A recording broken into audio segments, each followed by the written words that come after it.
Okay, well, we're 2 o'clock, so I'm gonna get us started and people can just trickle in as I'm giving our introduction. So thank you so much for attending today's community belonging training. My name is Christina Kine. Today's program will be offered in both English and Spanish. So thank you, Sandra, for interpreting for us. You can go to the next slide, Maeve. Thanks. Oop, back one. So just a quick reminder, here are a few items to ensure a successful meeting. In the main broadcast channel, we can hear everyone except the interpreter. All questions asked in Spanish will be translated into English. In addition, live transcription supports English and Spanish. To view live transcripts, select Show Subtitle in the meeting controls. And my understanding is that this doesn't work on your cell phone. You will notice pauses in between slides. This is to allow enough time for Spanish interpretation. If you are speaking, please try to slow down when speaking and pause between sentences or complete thoughts. We will share slides in English and Spanish. And to view the slides in the language of your preference, please look at the top and you'll select View Slides in English for English. And I haven't started sharing yet, but once I do, the Spanish slides will be ver a diapositivas. And then Maeve, can you raise your hand? So Maeve is View Slides in English, and she is here to answer any questions. Feel free to send her a message in the chat box. Thanks, Maeve. Next slide, please. Before we introduce today's trainers, I want to give you a little bit of background on the Tahoe Truckee Community Foundation. Why this training is important to us. Our mission is to bring together trusted partners to align strategies and inspire philanthropy to nurture a resilient community and environment. Next slide. We do this through grant making to nonprofits, scholarships to high school students and our workforce, as well as focusing attention on our community's well-being, forest health, and housing needs. Next slide, please. We are led by a visionary board of directors who are deeply engaged in our community. Next slide, please. And a talented team. Joining me today from the Tahoe Truckee Community Foundation, in addition to Maeve, are our colleagues CEO Stacy Caldwell, Parisa Nodegi, and I'm not sure if we have anyone else. But thank you for their leadership. Next slide, please. I also want to acknowledge our elected officials joining today. Vice Mayor Zabriskie from the town of Truckee is participating. As we mentioned in the first training, the town is building an inclusion, diversity, equity, and accessibility, or IDEA, action plan and programming. To get feedback, they're hosting their first community workshop on December 16th from 5:30 to 7:30 p.m. at the Community Arts Center. You can drop in at any time. There will be food, activities to keep children engaged, and materials and facilitation in Spanish and English. And Maeve will drop in the flyers in the chat box. Thanks, Maeve. Okay, next slide, please. So today's training, thank you. Today's training originates from the Community Foundation's own learning journey. In 2020, our board came together to ensure that our mission and work are driven by equity with a focus on redistributing power and resources to dismantle structural racism. We set to go beyond a value statement, which you see here, by creating a comprehensive learning journey for our board and staff. We align these efforts with the Community Collaborative of Tahoe, CCTT, a program of the foundation, to explore how TTCF can truly lead, engage, and provide value in the broader community. This alignment has been essential to moving from statements to actions in a meaningful way.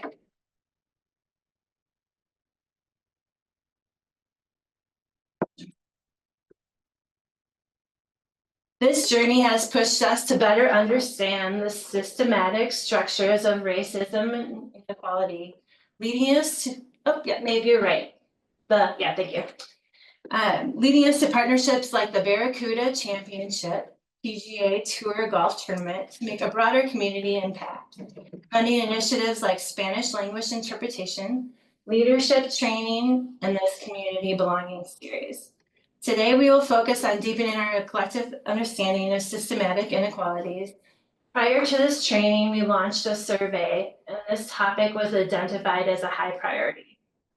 Our main goal today is to foster a safe space for this learning. As a reminder, we know that some topics discussed today may be triggering. So please take care of yourselves and feel free to step away if you need to, or reach out to myself and Maeve in the chat for support. So Dr. Galaxina Wright and Dr. Leah Herbert will be our guides for the next 2 hours. They have over a decade of experience focused on improving equitable outcomes with a special focus on racial and health equity. So with gratitude, I will turn it over to Dr. Herbert. Thank you so much, Christina, for that amazing intro. And it's so wonderful and beautiful to see such familiar faces today on the call. We are on our 3rd training on this exciting equity series with this week's focus on systemic inequities and strategies to navigating differences. We were fortunate to do a needs assessment at the beginning, and there was a lot of interest in learning a bit more about the intersections of identities and then navigating resistance to possible equity solutions and initiatives and ideas. Go to the next slide.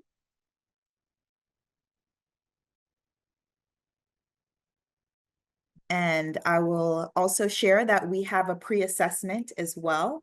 If our facilitators will hopefully put that in the chat for everyone.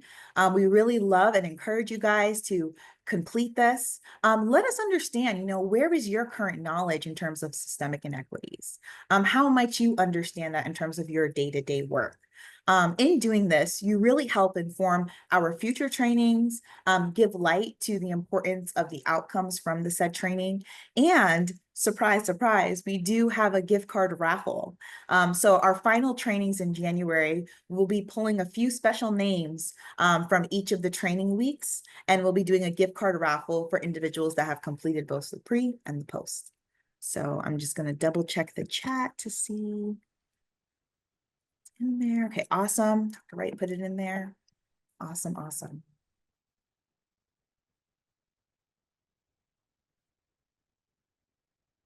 And we can continue to the next slide. Awesome. So as said before, our overarching goal today is to define and actively learn, right? So actively learn, apply, play with, discuss, and even think about, application purposes of 3 core concepts.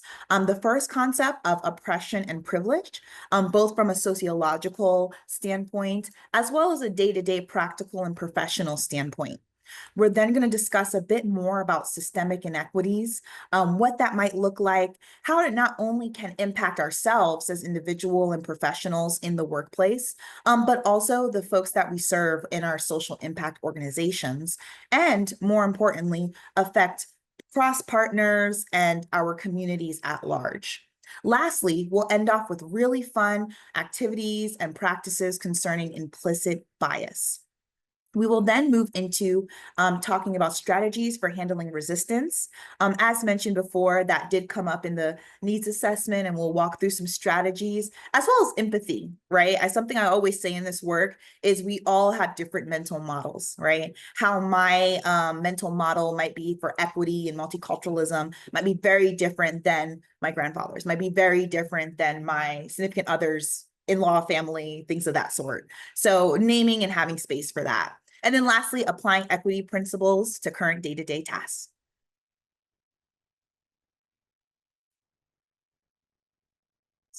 So now we're going to walk through a bit about group norms. We have a few here that you guys are familiar with, but some of the ones that we want to highlight and encourage is, as Christina said earlier, really taking the time for you. If you do need to take a break or you need some space, taking your time as needed. Also being mindful of airtime, being able to say what is true for you, being mindful as well as differences that may be existing in communities and sub-communities, using I statements when sharing, also acknowledging that what we gain in terms of learnings and outcomes, we are free to share, but personal stories remain confidential. And, we all have those stories that we feel ignited or stirred up to share in intimate and communal space. And just having that respected and keeping personal stories here will be highly, highly encouraged. Next, we can disagree, but not disrespect.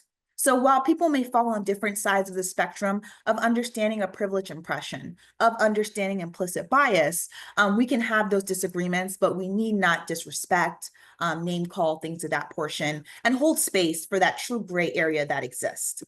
And feel free to put any other ones in the chat. I know we have some folks in the chat that are quite familiar with this work. So if there's any other good ones, feel free to put that in the chat. Dr. Herbert, I'm sorry, I just want to interrupt for 1 second. Mhm. To see the slides in English, if you look at the top of your screen, you should see a toolbar. There will be a button that says VS, View Slides in English, and then MAVE in parentheses. You'll want to click that, and that is the way to see the slides in English. And I just want to pause. Is anyone still having trouble finding that button? Okay, thanks, Dr. Herbert.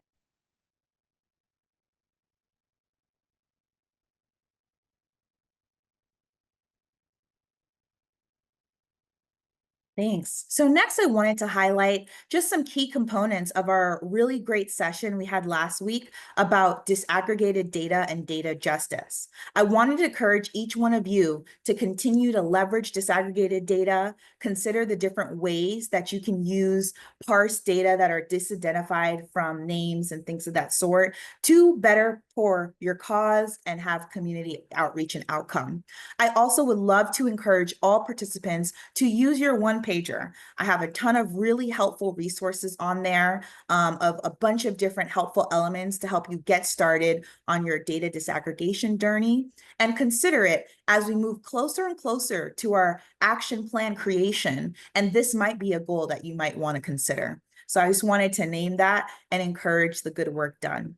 Lastly, I did also want to highlight that we have our office hours on Monday, December 9th. And we'll be sending an announcement about that hopefully today or tomorrow. We highly encourage you guys coming. It's such a rich space of learning and active learning. People are bringing real life problems and case studies. We're problem solving. We're opening up Google Docs. We're actually action planning. So it's really, really great stuff. And we highly encourage that you guys come to the one on Monday to further your learning.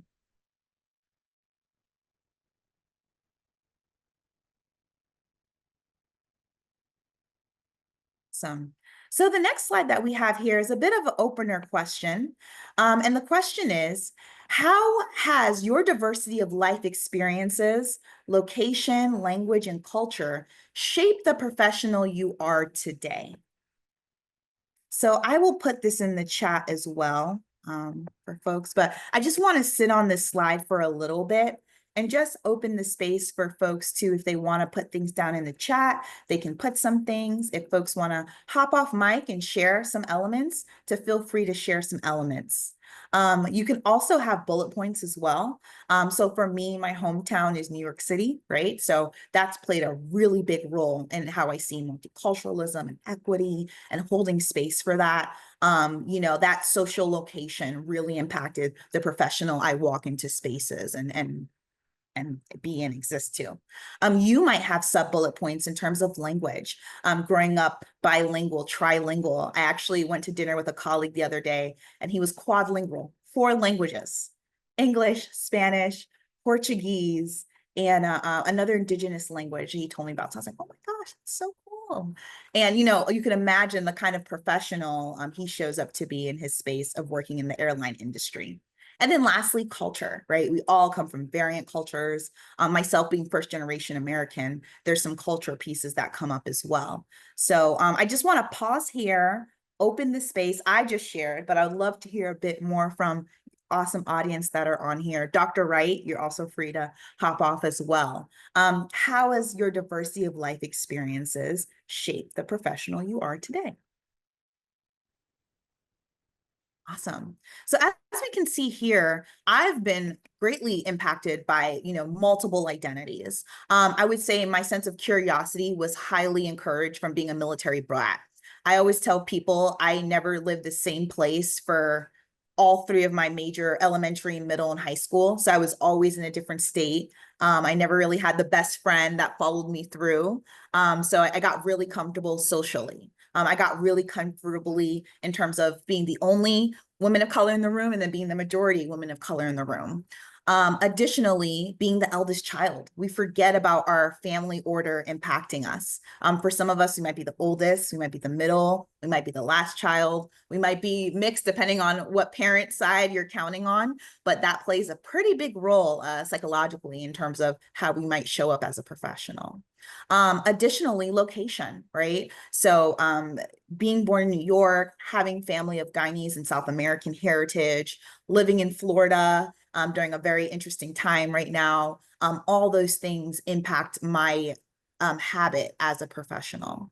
Additionally, languages. So growing up hearing Spanish and Portuguese, but being most comfortable in English and how that impacts me and how I come to work and how I relate with others and we're going to talk about allyship today and solidarity and, who's included and who's excluded. I always say I have a fine sense to that, given some of my upbringing.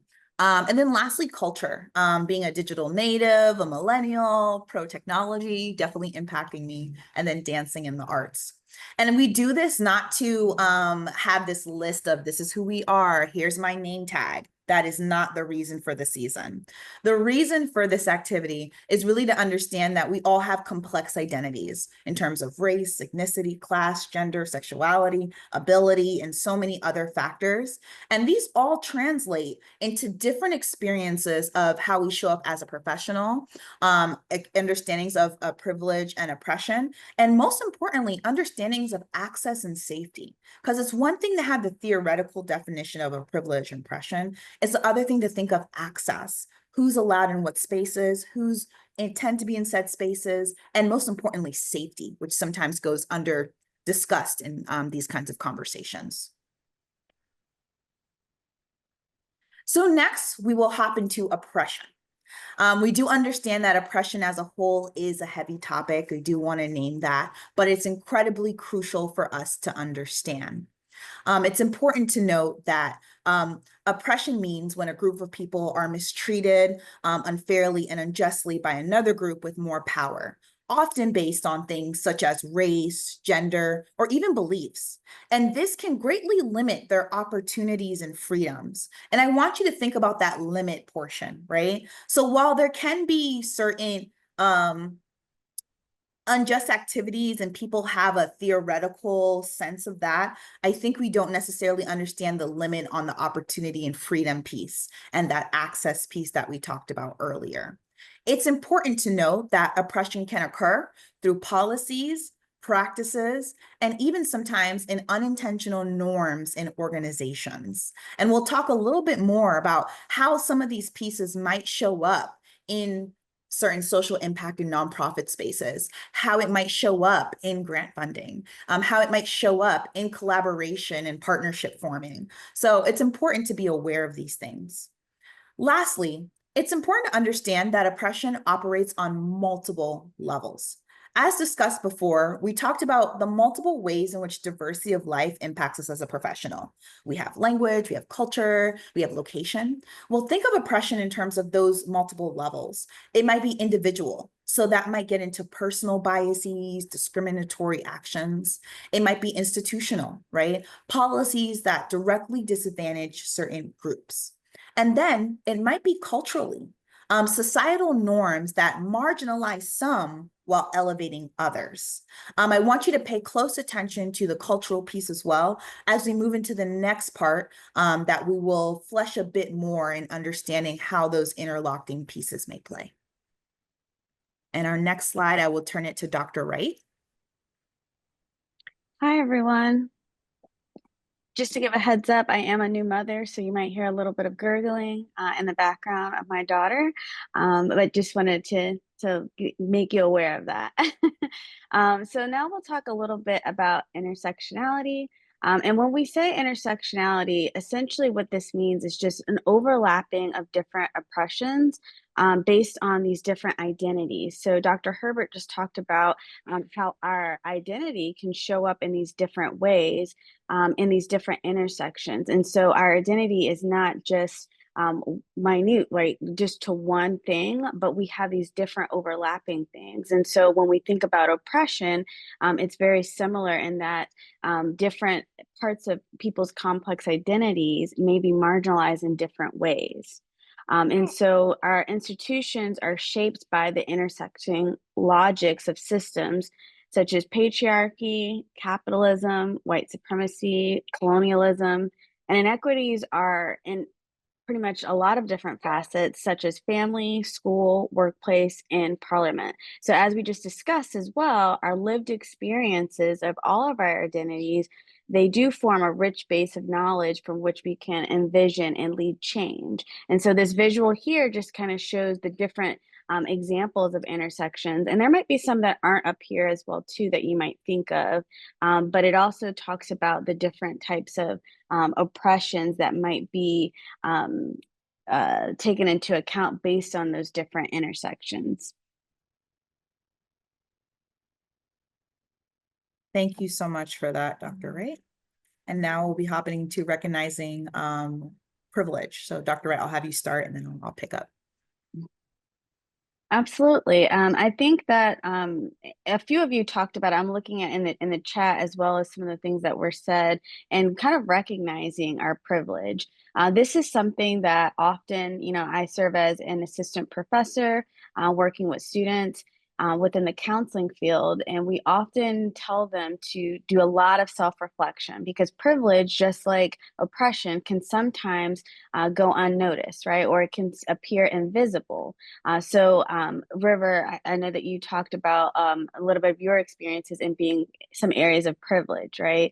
And so that's important to note because of these different intersections, there's some identities that we have that might be viewed as oppressed and others that might be viewed as privileged. And so there are some examples here in these two graphics that we have. So for instance, I'm thinking about looking at the one on the right for education. I've earned my PhD. And so for some individuals that I work with, that might be something that's considered privilege because of my ability to obtain higher education. And so wanted to maybe pause here, if you're okay with that, Dr. Herbert, to hear from maybe one or two people that maybe want to share some areas of privilege that you recognize within yourself. Some ones I wanted to share that doesn't get named as much that I wanted to highlight is skin color, right? So that we know, oh, is someone going to say something? No, that's what I said, Caucasian woman, And even thinking about colorism, right? Which is this idea of pigmentation across spectrums. So Right. although, me and myself or Dr. Wright are, Black women per se, we may fall on a lighter element side than maybe some other women of color, things of that notion.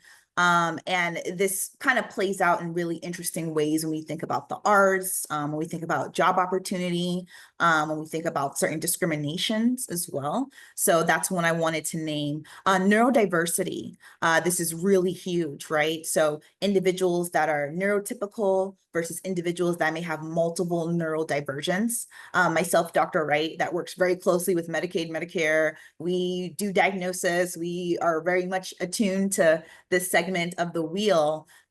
It's, we underestimate how some of these elements can impact our work, can impact our social relationships, can impact, our food, water, shelter, the list goes on and on. So I wanted to name that because a lot of times neurodiversity does get skipped over, and it's important to name that element. Another thing I did want to name as well is disability category as well. Able-bodied versus having some disability. I even tell people all the time in my disability trainings, glasses, right? That is something we take so much for granted. But I know for me, I can't drive far without mine, right? That is a true need that I have. And how does that play in the workplace for me? How that might play in other areas, and the list goes on and on. The other one I wanted to name and encourage you guys to write down is caregiving. I'm currently working with some policymakers on that. It's a really big issue. We talk about the graying of America, where the life expectancy is increasing. More and more of us will soon have the sandwiching generation, where we'll have 3 or more generations in one home. Just by the shape of hands, if people can put their hands up in the chat, can you put your hands up if you are caregiving at this moment, or if you know someone that is a current caregiver? People just put up, okay, I see a few hands. I can definitely raise my hand to that. And we put culture on top of that, right? So in my culture in South America, it's almost disrespectful to put your elderly individuals in a nursing home, right? It's assumed you have to stay at my house, even if I have no rooms, right? And what does that mean for my income? What does that mean for my household duties and responsibilities? And the list goes on and on. So I want us to consider that. And especially, like I said, being that we have so many great leaders on this call, this is a great thing to document from a data point of view. You know, are you possibly caregiving? Is there any resources we can give? And so on and so on. We just assume that, you know, we just don't give voice to it. And then lastly, another one I wanted to name was career stage. We know there's privileges across that, people that are early career as opposed to people that are later career. I heard from some people this afternoon, you know, I've been in my career for this many years. I've been in my profession for a long time.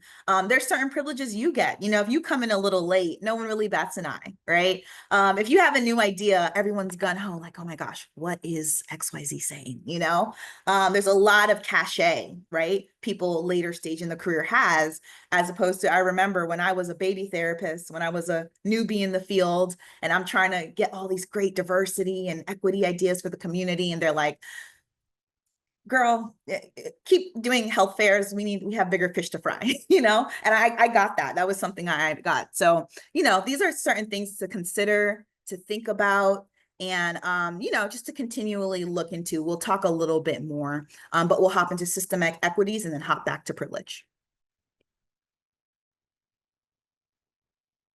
Awesome.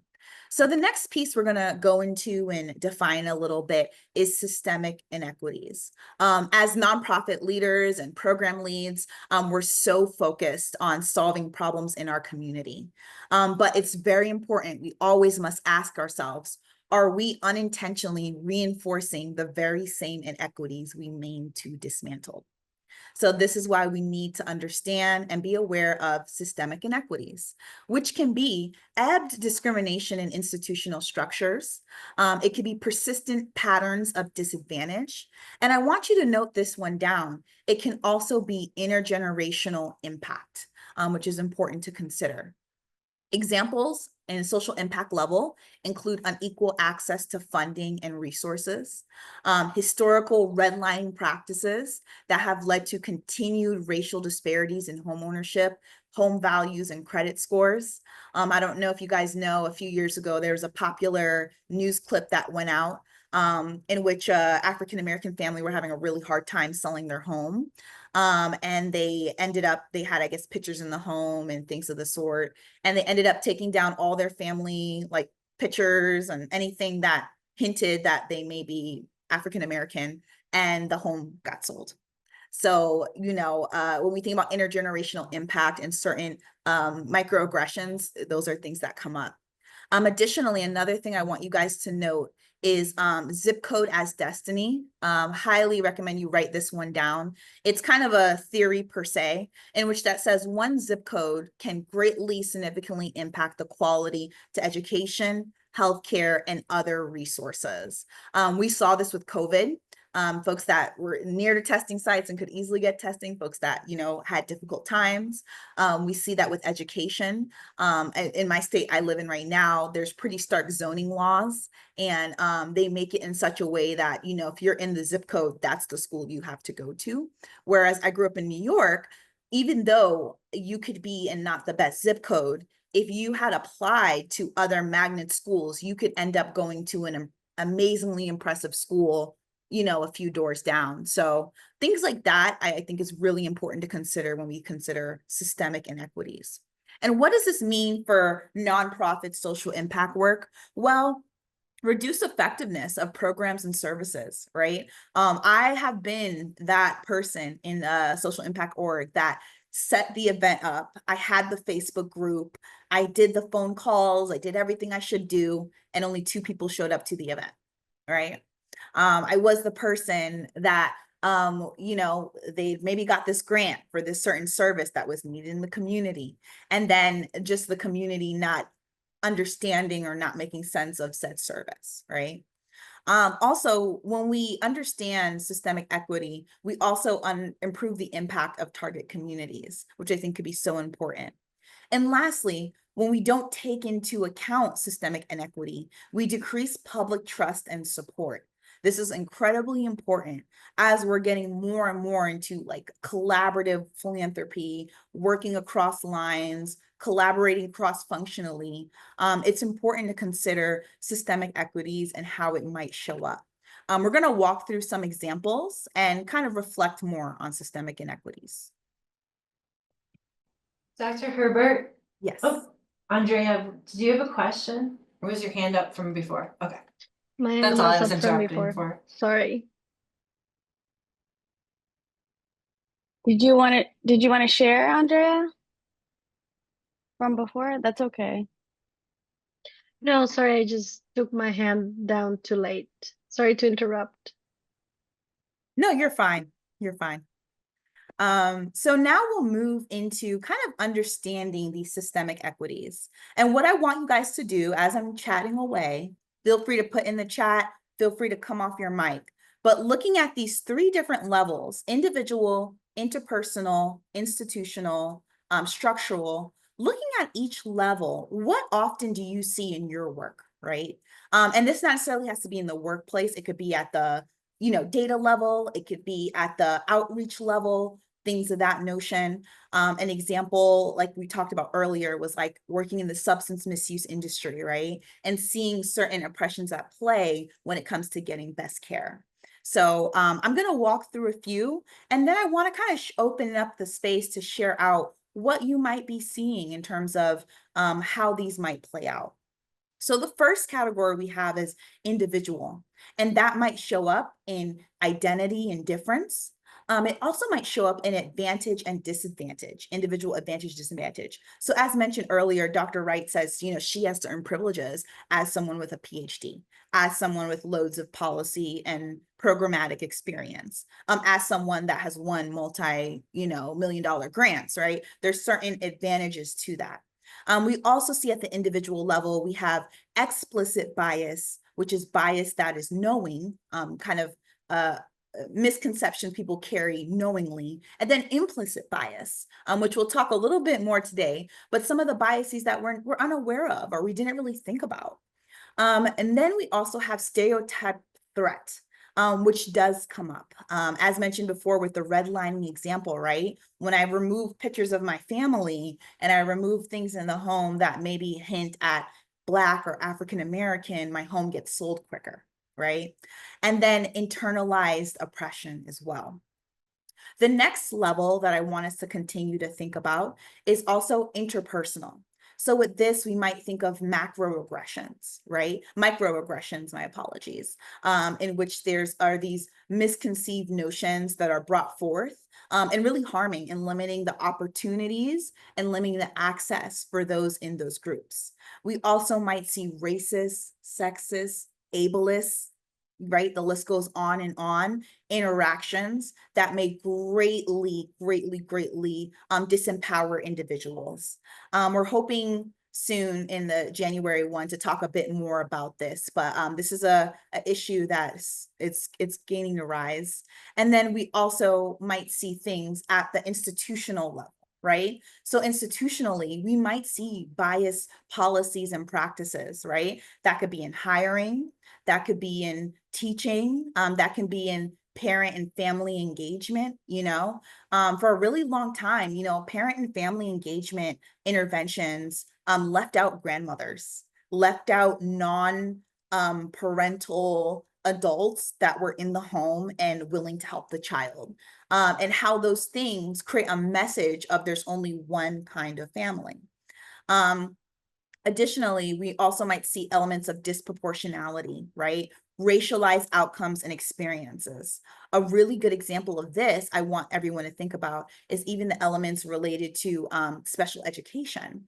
If you look in the research, there's this concept of disproportionality in which Black and Brown, African American, and Latinx children are over 30 or 40% more likely to be diagnosed or thrown into special education classes. And when researchers went into the schools and went into the programs and brought their own psychologists and things of the sorts to, do assessments on the children, they found that it was overstated, right? So we were seeing racialized outcomes within the school system impacting the opportunities and resources for Black and Brown children all across America, in California, in Florida, in Georgia. And it's a pretty systemic issue that they're doing a lot of work to repair. And then lastly, we might see structural. Structural, we thinking about systems of advantage and disadvantage. We're also thinking about opportunity structures. Who's allowed in what spaces? I think about this often in research.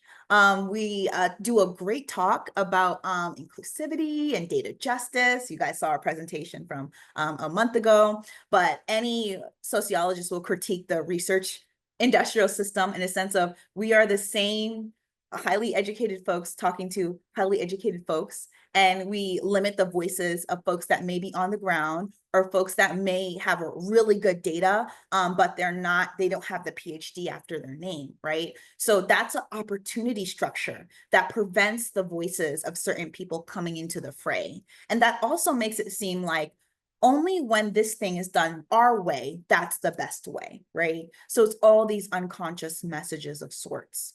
So I kind of just want to open this space in terms of these 4 different levels. What's coming up for you when you think about systematic inequities at the individual, at the interpersonal, at the institutional, at the structural?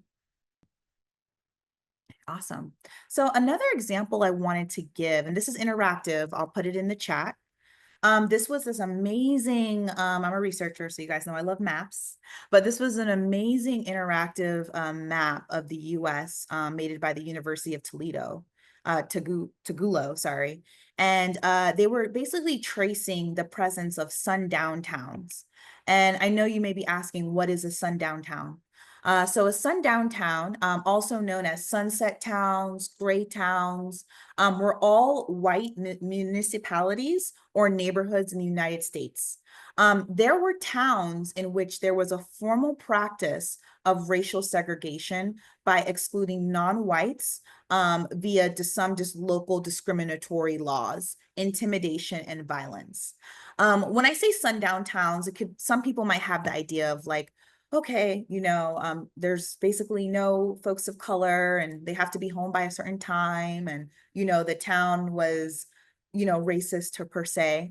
But it's important to know that this wasn't just a practice, right? This was codified in local law. This was around for over 50 plus years, from 1906 to 1968. And this also had pretty strong violent implications. So it wasn't as big as, oh, if you're in this town, you get arrested. No, if you're in this town, you could get lynched. You could get physically, sexually assaulted. Sometimes they put bodies in the rivers. So there are pretty stark implications to consider and think about. And in playing with this, I was curious about my local habit, my local location of where I live. I was also curious about my hometown, New York. I was also curious about Truckee. And you put some interesting locations on there. And I mean, boy, oh boy, talk about, doing a bit of it's really sad to see, you see the little dots on the map and, which town was it and how, and, local reports or research that they pulled that goes into that. So I put the link in the chat in there, but, if you have time, putting where you live, your hometown, maybe places where you frequent a lot, New Orleans had a lot of sundown towns, a lot of tourist places that we know and love now, had a lot of sundown towns. So it's just a true example tangible example. And I think this map is really helpful for kind of painting that out in realistic ways. We talk a lot about data storytelling. We talk a lot about getting people activated about our cause, activated about the work we're doing. And sometimes the best way to do it is through kind of interacting and seeing some of these elements. I do see some cities in the chat of people putting down some reflection. So I do want to open the space for a quick minute or two if anyone's playing around with the site. I'm seeing a lot of great commotion in the chat right now. Please feel free to hop off mic if anyone wants to share anything related to the link. So the next question I had is, we talked about sundown towns, we talked about systemic oppression, we talked about the 4 different layers we may see it at. Now, my next question, as someone that works in nonprofit, that does the work, I may be working with youth, I may be in art space, I may be in substance misuse, I may be in climate change, I may be in volunteerism. My next question is, hey, Dr. Herbert, this is great, right? But how do we capture this, right? How do we get some numbers around it? How do we understand what this might look like for my community, but also the communities that I serve? So I'm going to share 2 great tools with you guys. I'll put the links in the chat. We won't spend too much time on it, but I just want you to save the links, look into it, and I'll just walk you through some great features in terms of some really great tools for capturing some of these inequities, and more importantly, bolstering, right, some of your proposals, bolstering some of your ideas and initiatives, bolstering some of your needs for coalition building and partnership, right, by having some of these helpful resources.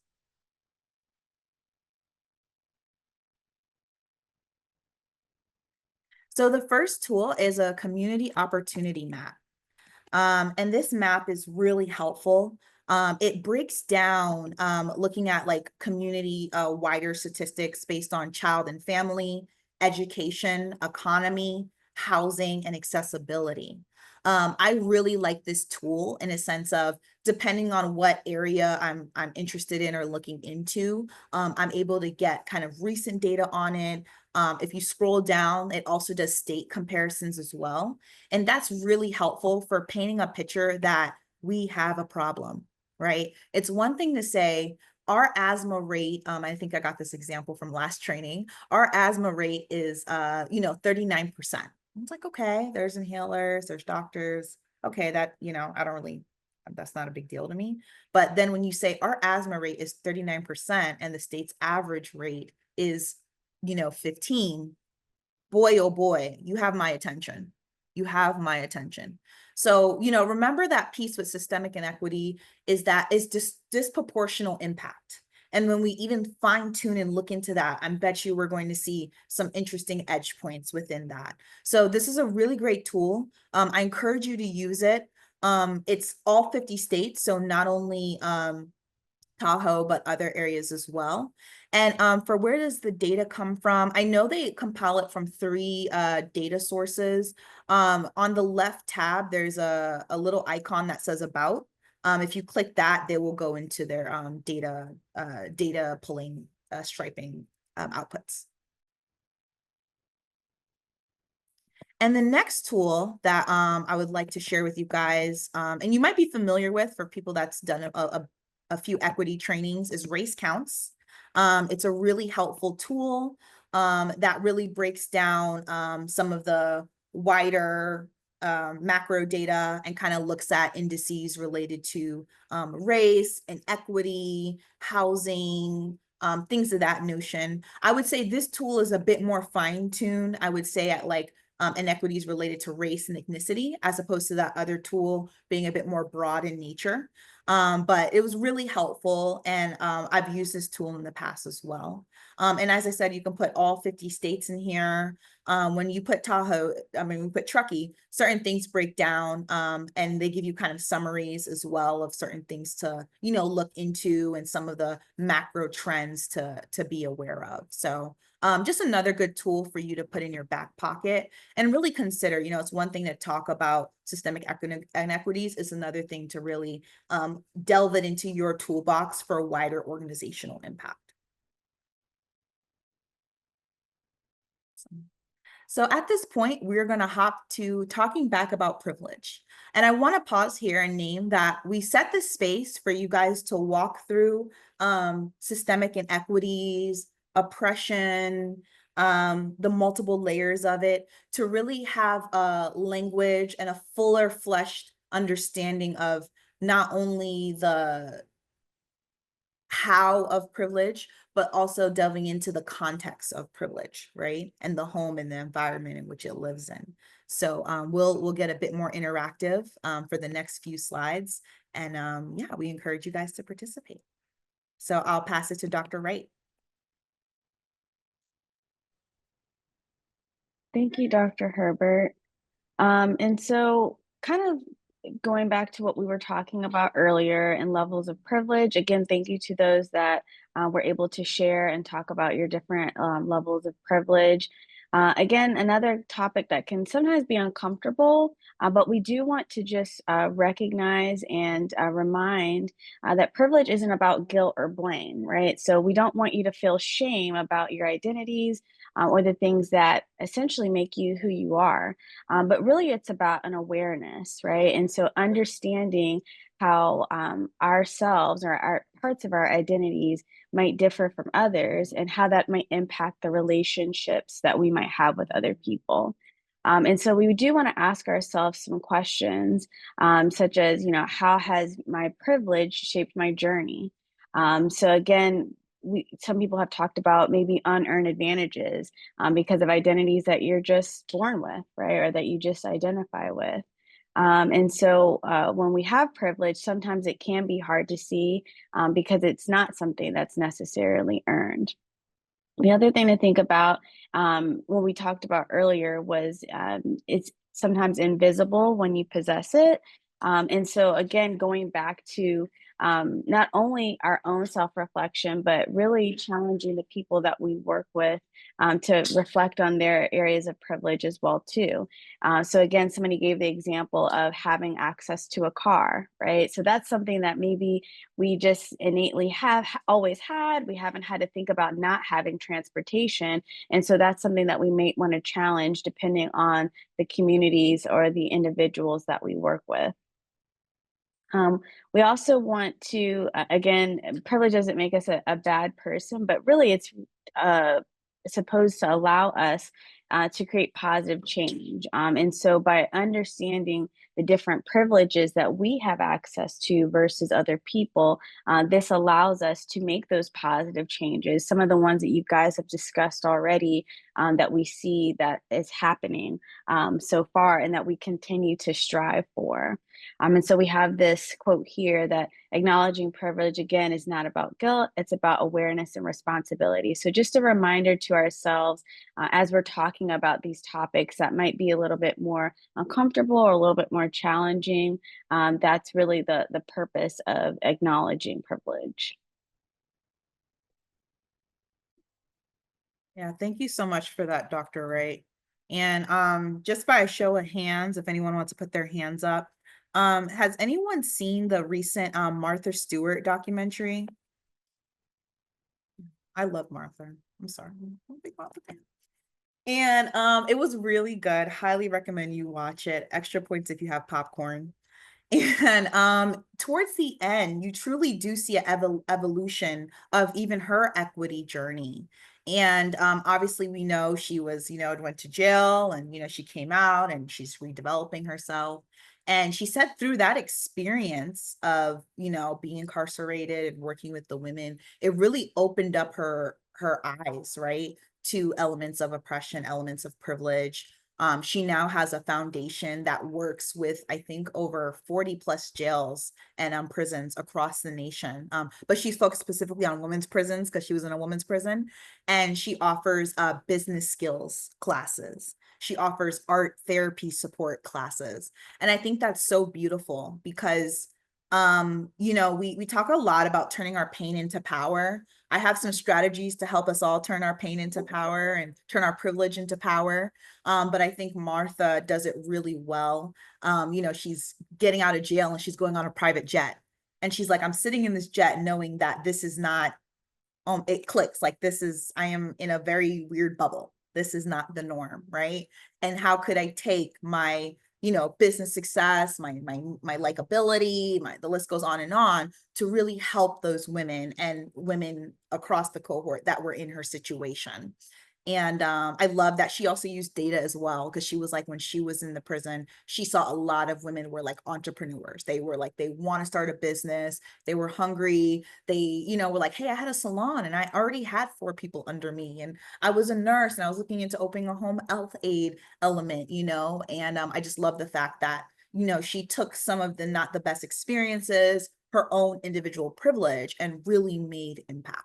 So I just wanted to name that, and still watch it. I know I gave you a little piece of the documentary, but still watch it. It's a very, very good documentary, and I really enjoyed it. So going back to recognizing privilege, right? We're going to do an activity next. I'll put some questions in the slides, in the comments, but I wanted to share. Oh yeah, we can go to the next one. Oh. Yeah, okay. We'll go to this one, then we'll hop to the other one, even though you guys got to look ahead. But I'll put the questions in the chat.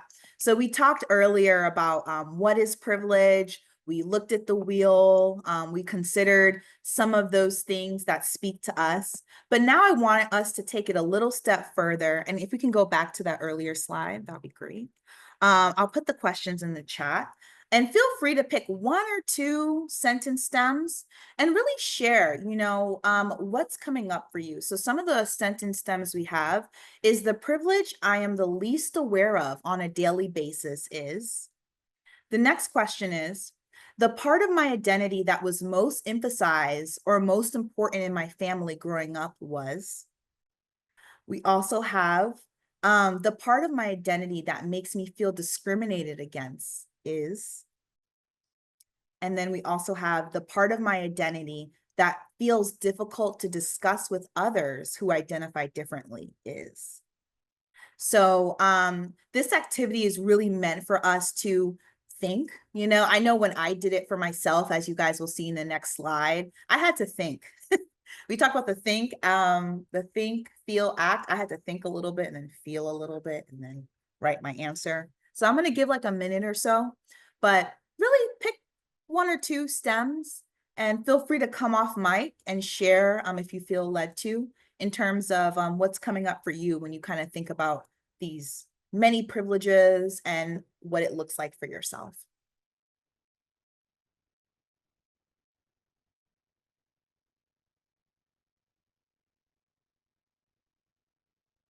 And while you guys are writing, we can go to the next slide.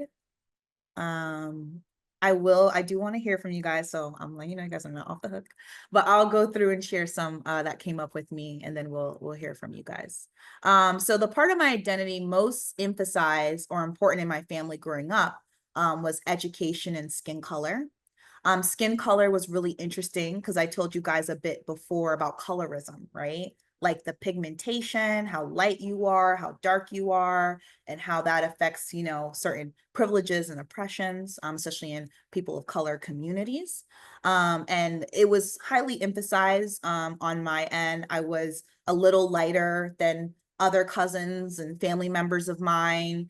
And it was very difficult to experience. And I had to do a lot of, they call it deconstruction work as you get older and you kind of realize some of those things.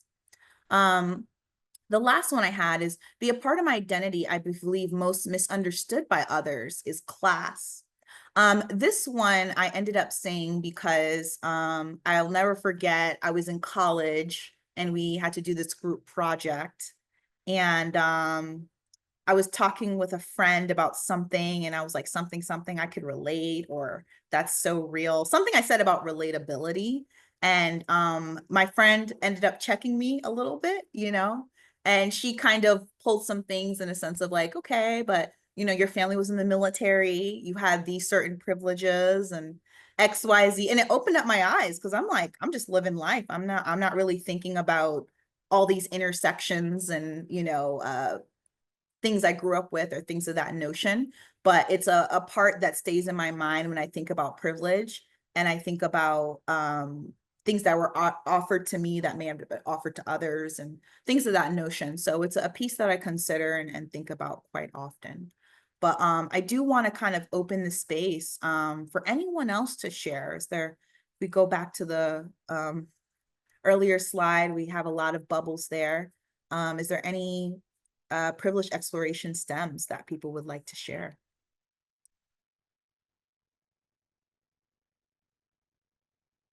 You guys for sharing. So we will move forward, but I will keep the floor open. Towards the end, I'll stay on a little bit, but if anyone has more to share, they want to put it in the chat, feel free to do that as well. So next piece, we will hop into really unpacking privilege and really elevating it and thinking a bit more. So Stacy, I know earlier you kind of mentioned, doing our best to not, create the same inequities we, may be fighting against.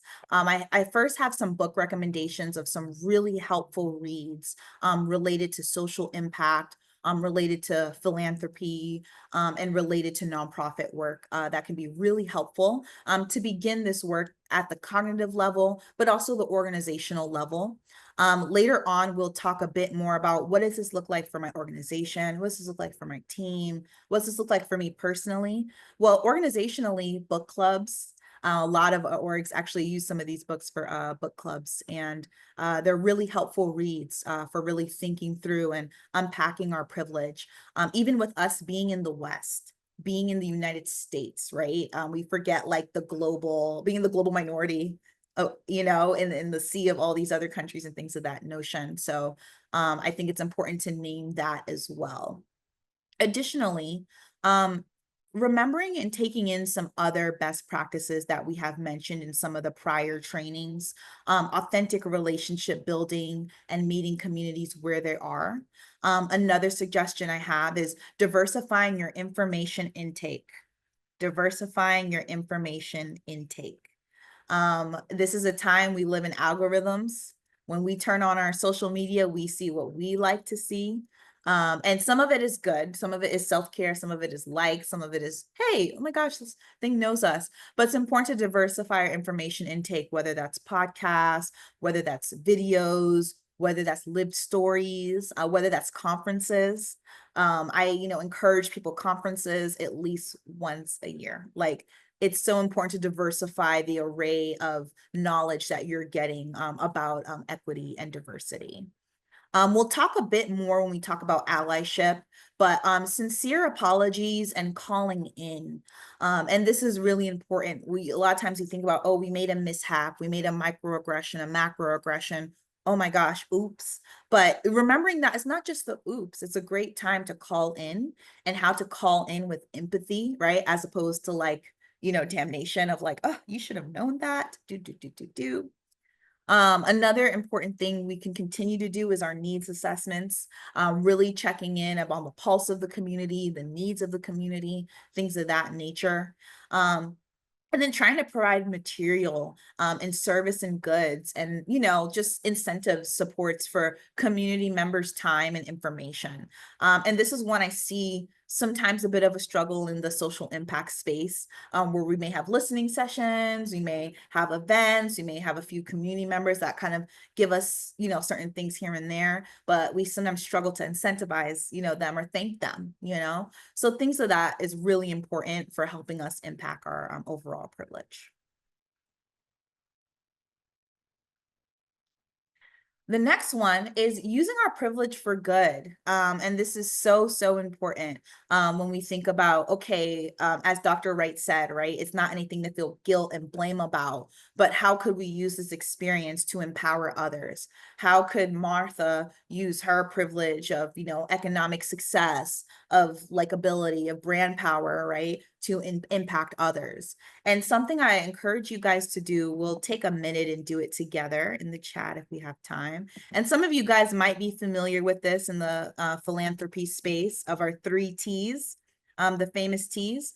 But the first one is our time, right? So our gifts may be indirect and may be hands-on service, such as tutoring children, or indirect service, such as stocking shelves at a food pantry.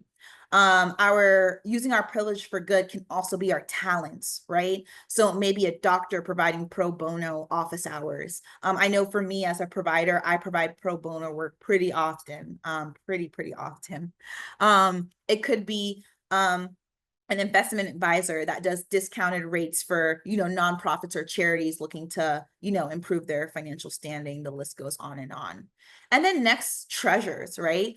Through our donations, through our grants, through scholarships, through great organizations like TTCF, really thinking through how we can empower our treasures to impact good.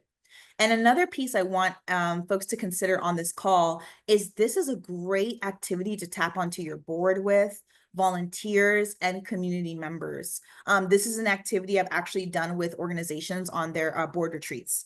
And it's very, very impactful and surprising. And through that, we even come up with like interesting events and activities throughout the year because 3 people are going to donate their talent. And you're like, you know what, we might as well have a summit. We might as well make that a thing and, put it on a flyer and get some other commotion around it. So you'd be surprised what this looks like doing this with your volunteers, what this looks like doing this with yourself, what this looks like doing this with the board, and so on and so on. So I want to kind of open the space to a few comments of, how might you use your time, talent, or treasure to advance, your organization or your community? So we will hop now to implicit bias. Thank you.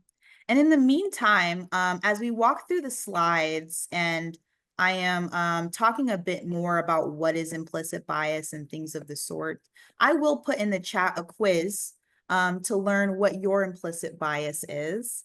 And it might have helpful context for what we'll be moving into.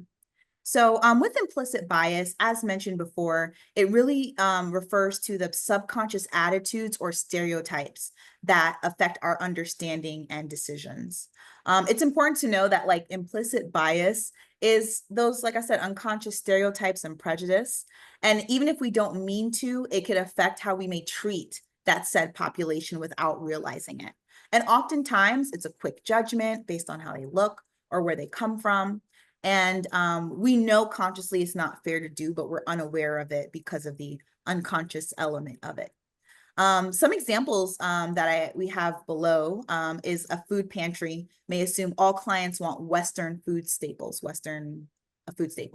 but maybe after community listen sessions, they find that there might be more culturally relevant options related to Ethiopian food or other cultures. Additionally, we also could consider a nonprofit revising its volunteer program after realizing that weekday only opportunities exclude working parents and people with evening shifts like nurses, and thereby increasing their volunteer diversity. Another kind of implicit bias that I want to share that's you don't think about a lot, but I hear it a lot in passing, is you might think a certain way about a certain kind of music, and maybe someone listens to that kind of music and you automatically put that person in a category. So like I have a very close friend that likes some deep metal music, like hardcore, loud, she has earplugs and all.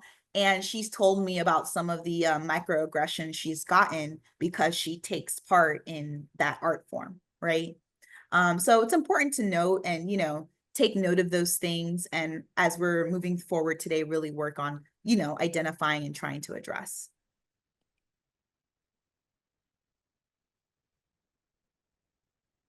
And it's important to know that we know from the data that this occurs across a lifespan. It could emerge as early as childhood, middle childhood, because we're, preteens, we have social pressure, right? In the preteen stage, I like to say that's where we find what's cool and what's not cool. And that starts to impact our implicit bias. We also know that unconscious biases are malleable, AKA changeable, right? We can make steps to improve it, which is really, really good. And I want to share that as a sense of hope as we move forward on addressing implicit bias. And we can go to the next one. So I do have this quiz here. While I was talking, I don't know if any of you guys have begun to take in it or look into it, but it hits at some of those points that were mentioned about, unconscious judgments or having certain assumptions about groups and things of that notion. So I will come back to this. We'll hop through a few more, but before we continue, is anyone currently taking the quiz right now?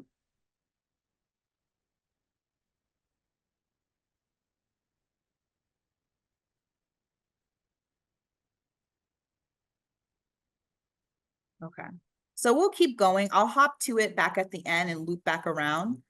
Similar to the sundown exercise we had, if sometimes things come up a little later, we'll hop from there. So as mentioned with privilege, right? Bias does not necessarily make us a bad person. We all have biases, right? And that it's whether we act on them that really affects when it counts, right? And as mentioned before, we know that some of this comes from early experiences. We know that biases are cognitive in nature, right? And there's systemic error of thinking. And, these errors that result in our brain can have some big impacts on how we move through the world and kind of biases we may put on others.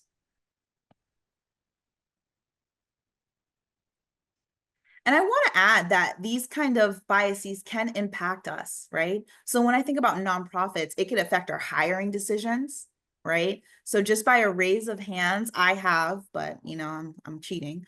Has anyone ever worked for companies that tend to hire people from certain schools, certain programs,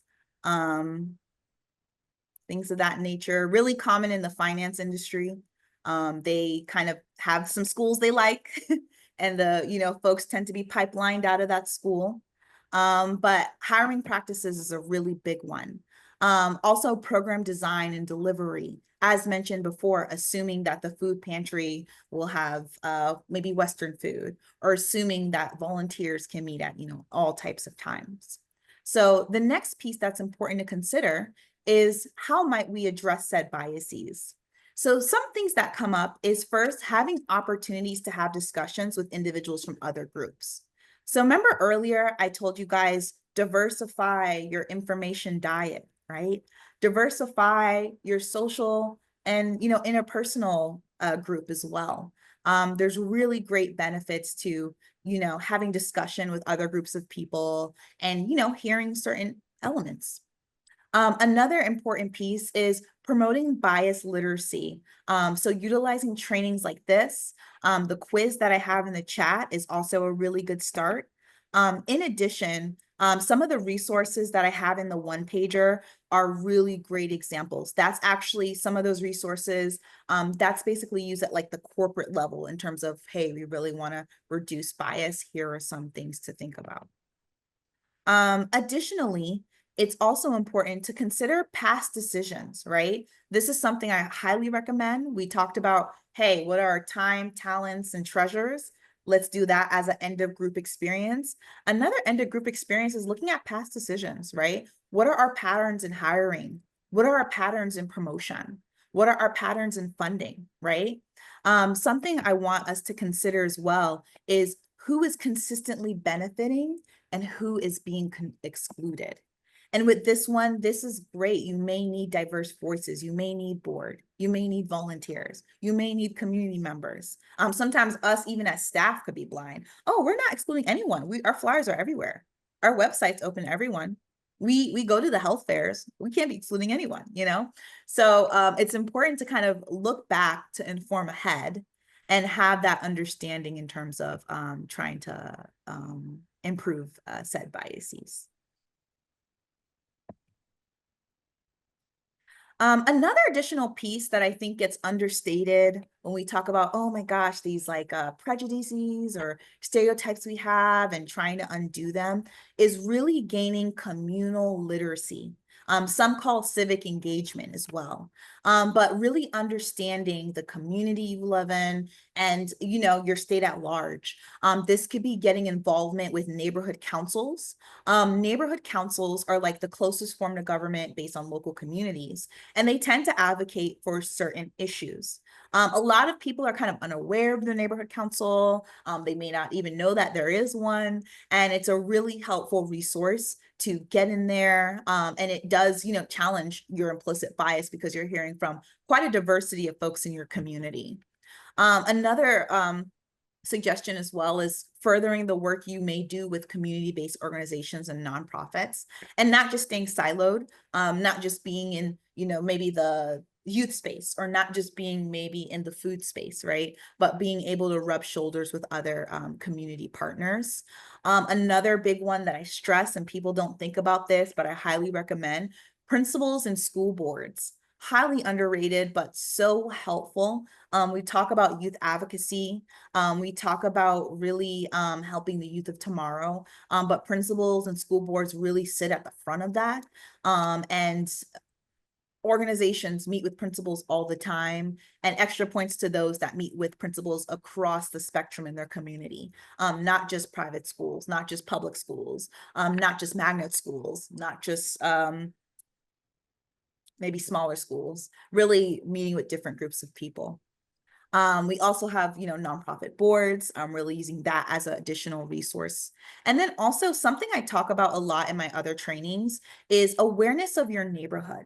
So the neighborhood I live in, I see a lot of signs coming soon, future garden, future, community garden. That's like a really big one. And we pass by the sign, we like, oh, we don't care, whatever, whatever. I implore you, take a picture of that sign, see where the funding is, see what folks are involved. There might, going back to time, treasures, and talents, there might be some overlap, right? The community garden might want to do classes. The community garden maybe can use some free HIV testers. The list goes on and on. So we really talk about, addressing our implicit bias, diversifying our thinking, diversifying our interpersonal connections, being aware of what's being pulled for us. Awareness in your community of just different things coming up is also a really good start. And like I said, we tend to drive by the signs. We don't take a picture, we don't pause. And then lastly, continue to invest in, power and culture assessments. You can Google them. There's so many. I also have a few in the resource one pager, but they're really helpful for kind of getting a lay of the land in terms of your organization. Quarterly town halls, really big fan of. I think there's just such a helpful array to get an understanding of, kind of the up and coming conversations and discourse and positive momentum. And then lastly, remembering that change work is 360 work. I repeat, change work is 360 work, right? It is every day, it is long term. I think Pam brought up a good point with the AAUW. They do these sponsorships. It's not just one time, it's annual, it's relationship building, right? I think with that org, if that org wasn't, relationship building with Pam and other people, it might be hard to get those sponsorships. So remembering that the change work is a 360 work, and it is a process, and we are moving with it. So keeping those things in mind is helpful. And then we'll move to the next slide. And here I have a really helpful bias check that I want us to pause on and think about. So the first question I have in terms of us checking our bias. One, did I jump to conclusions without checking any facts? Right? I raise my hand. That happens a lot. And even thinking about your family system, for me, I come from a very vocal, a very passionate family, and jumping to conclusions is very common, but really pausing and being like, do I have all the facts? Like, wait. Number two, is my personal experience with this issue or community limited? Right? So going back to the music example, right? I think people who listen to metal music are X, Y, and Z. Do I have friends that listen to metal music? Have I been to a metal concert?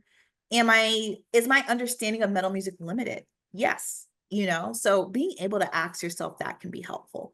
Number three, did I judge this without any facts? Are my words thoughtful, or could they cause harm? Now, this one is big. Are my words thoughtful, or can they cause harm? And sometimes it could be even as simple as, I'm very big on prefacing, like I have a thought, I don't know what to do with it, I think Stacy earlier was like, I hope not to offend, these are kind of what's going through my brain right now. All those things are really helpful parts to lowering others' defenses, sharing, having the volleyball back and forth of communal conversation. And then lastly, does my reaction, opinion, or support favor one group or demographic over others, right? So even going back to the metal music example, maybe I tend to favor jazz, or maybe I tend to hang out with people that listen to jazz more, and list goes on and on and on. But sometimes too, we talk about implicit bias being like these unconscious stereotypes. We know it comes from childhood. We know everyone has it. We know it's changeable, but I don't think we think enough about, oh, do we have our own favoritism? Do we have our own, do we have to hang out with this crowd as opposed to this crowd? And the list goes on and on. So I want to pause here. We talked through at least 6-7 strategies of implicit bias reduction, and being able to name and reframe and retell our implicit bias journey. I want to open this space just from the 6 or 7 strategies that we shared. What's coming up for you right now in terms of our discussion of implicit bias and some of the ways to move through it? Yeah, awesome. And I just wanted to end off here. We talked earlier about, the training, it started off pretty strong: oppression, systematic inequities, just a lot of strong, heavy elements. But when we think about solutioning, we know that allyship, recognizing that, being an ally means using your privilege to support other groups and amplify their voices. Something that I'm a big proponent of, and I told Christina and Maeve this when we were interviewing us, I was like, I'm a real big believer in knowing when to hold the mic and when to bring the water. I've been in rooms, I'm holding the mic. I've been in rooms, I'm in the back, and I bought all the water. I'm in the back and I'm at the snack table. Ma'am, would you like more mac and cheese? Yes, I'm happy to help, right? Allyship is really lowering the ego, lowering the titles, being able to truly be a support. So I encourage us all today at the end of this training to really consider, how are you acting as an ally? What does being supportive look like for you? How do you want support to look like in 2025? And another suggestion I have is, sometimes we want people to help, and people want to help, but they don't know what to do. Right? So a tip I'll give you guys, a homework, maybe we could talk about in office hours: keep 3 to 5 concrete actions in your back pocket. So when someone asks, oh my God, how can I get more involved with camera organization? How can I get involved with the Red Cross? How can I get involved with whatever? You have more than the website. You have more than, maybe an event coming up. You have concrete actions. You know what we need? We actually could use some more, sanitary products for women. And it'd be really great if you can get that in before the Christmas time, because we're expecting a higher amount of people, and this is a great tip of allyship in action. But it's also important to know that with allyship, it's important that we consider our defense mechanisms, and we are able to be called in, right? I talked about earlier, called in, being approached with empathy, and sometimes understanding in a sense of, oh my gosh, I maybe just had a hiccup, or this thing came up. And I want you to think back in past experience you had. Maybe you used a term and somebody was like, that's really offensive. That happened to me in college, and I had no idea. No idea. I'll tell you guys a story one day, but no idea. And in that, we have our defense mechanisms. We have fight. Oh no, boom, boom. It wasn't that bad. My friend, I heard somebody else use it, and and I'm a good person. Fight, fight, fight. Or it's flight. So we take in the negative feedback and we look down, and we probably never talk to that person again, or we disappear for a few months, right? I'm going to remove myself from the situation because I feel like a burden. Or we're going to fawn, and fawn is where we bounce back and forth between leaning in and, bowing out. We're kind of uneasy. And I encourage you to ask yourself, which one do you fall in, and how could you become better aware of these mechanisms to support allyship and handle when sometimes you misstep, You know, sometimes our passion, our overexcitement can be taken negatively, you know? And being able to recognize these defense mechanisms is a really good start. Some additional strategies I suggest is I statements. I noticed. Can I provide some context regarding how that landed? That's something I use a lot, right? Because I do trainings and things come up and things are said. I pull Jessica aside and say, Jessica, so great job. I really enjoyed us in the presentation together. But could I provide some context regarding how something landed, you know? And even before that, I might even walk through, you know, how was their day? Is now a good time for, you know, just some discussion? Sometimes it's yes, sometimes it's no. You know, actually, I'm helping my mom. Actually, I have a lot of things in my mind. Can we rain check this for Tuesday? And you'd be surprised how people rain check, and they're like, okay, I'm emotionally, I'm open to feedback. You know, that can be really, really helpful. And I think it's important to practice it. I think it's really important to be open, you know, and even, you know, saying thanks. I mean, I've had that situation where I was called in and it was difficult and these emotions are coming up. But I'm a really big fan of ending off on solutions, ending off on like, thank you so much. I'm more aware of that implicit bias, naming it, right? Maybe it's xenophobia. Maybe it's, you know, racism, maybe it's sex, naming it and saying, you know, honestly, next time I really want to, you know, be more aware. Or if you hear me say it again, can you please, you know, check me, and I'm going to look into more resources regarding X, Y, and Z, right? So I think taking these things into regard is really helpful in that element of solidarity, in that element of like communal work and overarching impact. The little photo that you see down there is me in Jacksonville. I was a AmeriCorps member in City Year, and I think that was a great one-on-one lesson in allyship. As I was working with students in high need schools. I was also a part of a really diverse cohort. I had friends of all different backgrounds, all different gender identities. I learned a lot about PGP, preferred gender pronoun, and it was just a really great experience in my life that really helped inform my allyship skills. And I encourage you to think about experiences that inform those skills for you and help you be a better ally. So yeah, I will pause here for any thoughts or comments, and just opening the floor for any comments or thoughts. As we're closing, I did want to just point to the chat where I have the post assessment. So if you could please complete that, that would be great. Again, just to give us some feedback on what was helpful for you, maybe some things that you still have questions on, or some things that you still would like insight on. So please definitely complete that so that way we can make sure that you're provided with what you need. I also wanted to take this time to thank everyone for those that shared aloud or that shared things in the chat. I think the toughest thing about trainings like this is being vulnerable and sharing kind of where we fall short.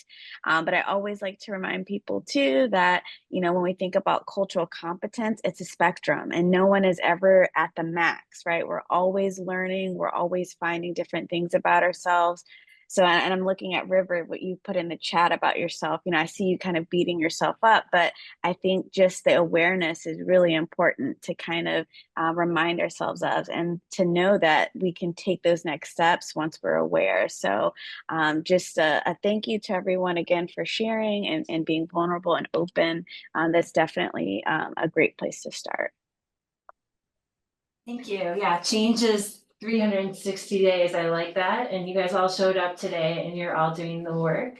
And just want to extend gratitude to you, Dr. Wright and Dr. Herbert, for your time and talents today. You've given us a lot to think and feel and act on, and so many great resources, which we'll share out after the one pager that Dr. Herbert referred to, the meeting recording, these slides, the links. And just want to remind you, our next training is January 15th. It'll be here in person. And then we have a full day workshop on the 16th. So we'll send all of that information to you after, and just thank you again and have a great evening.